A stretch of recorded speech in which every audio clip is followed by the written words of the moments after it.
Hello again, everybody. We have not forgotten about the angel of the Lord. I will say that as we go from Judges into First and Second Samuel, we don't see the appearance of the angel of the Lord as often.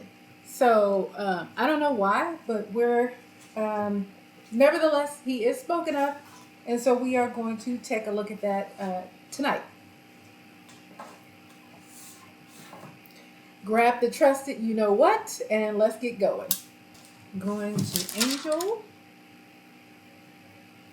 Going to angel of the Lord.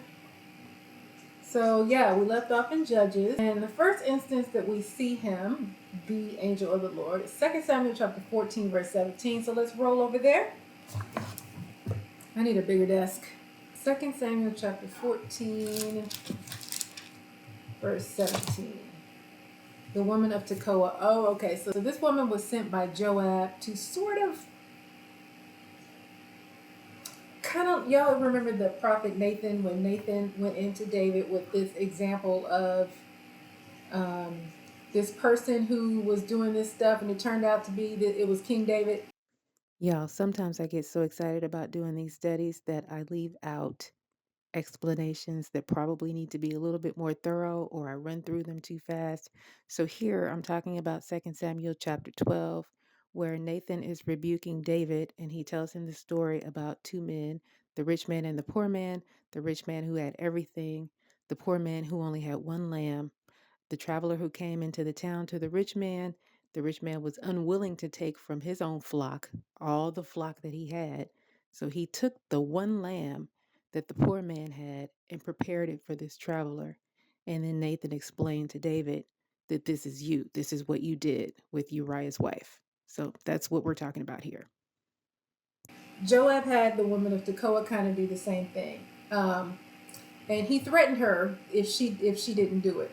So in this chapter, let me see, 14 verse 17. In 17, we get her telling King. So she confronts King David with this thing that Joab wants her to sort of like metaphorically speak to him about. And so she's telling him that Joab has her doing this thing. And here I go again. A bit more explanation on the woman of Tekoa. So Joab was trying to set David up. So he sent and found this wise woman in Tekoa and had her pretend to be a mourner and go to King David and tell King David what Joab wanted her to tell King David.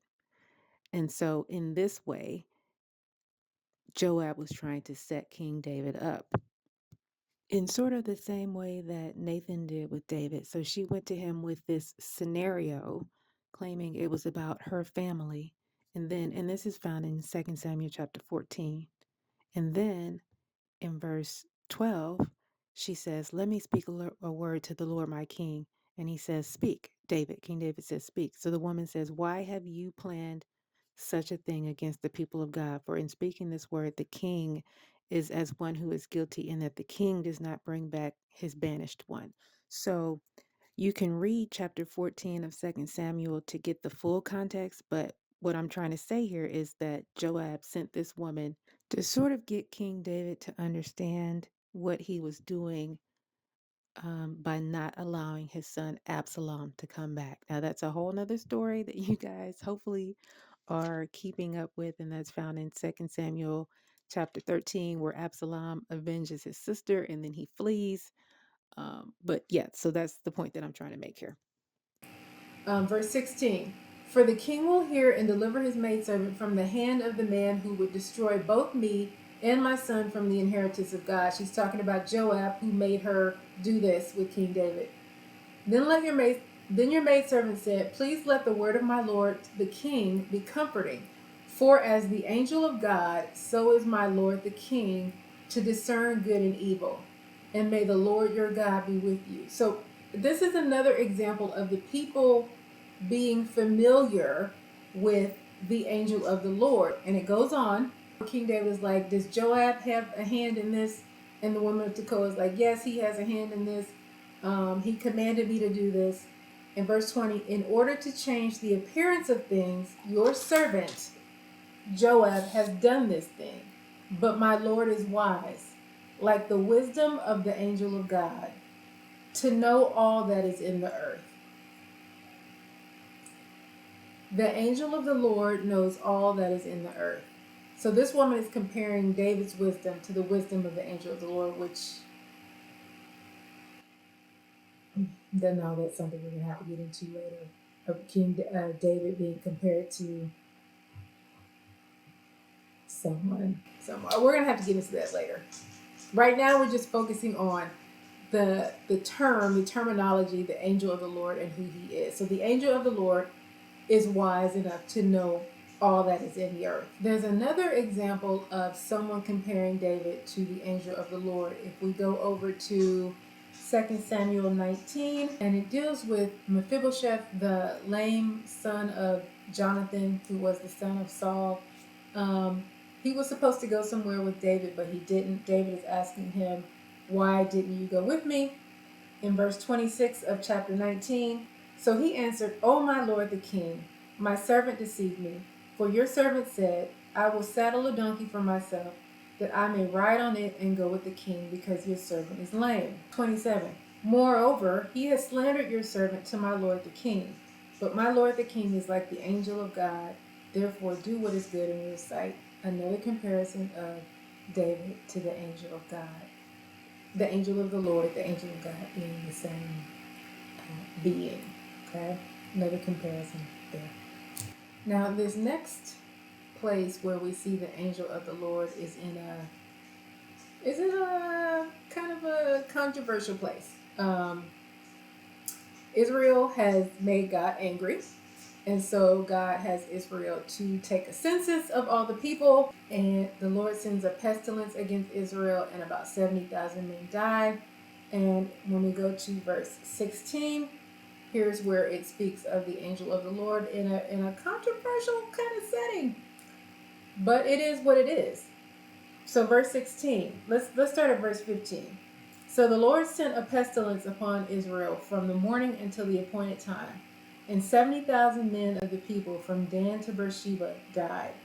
When the angel stretched out his hand toward Jerusalem to destroy it, the Lord relented from the calamity and said to the angel who destroyed the people, it is enough. Now relax your hand. And the angel of the Lord was by the threshing floor of Araunah the Jebusite. Then David spoke to the Lord when he saw the angel who was striking down the people and said, behold, it is I who have sinned and I who have done wrong. But these sheep, what have they done? Please let your hand be against me and my father's house. So here we have the angel of the Lord striking the people down for their wrongdoing. And what I like about, it is what it is, guys, okay? What I like about this is I like how God says to the angel of the Lord, it is enough, now relax your hand. That's so powerful to me. Like, I don't know what it is about that. That's just so powerful to me. It is enough, now relax your hand. Okay? That's where we see the angel of the Lord in 1st and 2nd Samuel. Not a whole lot, but he's there. He's there. And he definitely is seen throughout some of the remaining books of the Old Testament. Not as much, but he is there. And so once we get through the Old Testament, the in-between period, the 400 years period, we're going to cover that. And then the New Testament, then we're going to circle back and we're going to talk about who the angel of the Lord is. And I am so excited about that. I hope that you come back for that. I hope that you've enjoyed this video. If you have, please give it a thumbs up. Please subscribe to the video. Send this video to your friends, family, whoever you think may enjoy this video. And come back to Wednesday Night Bible Class.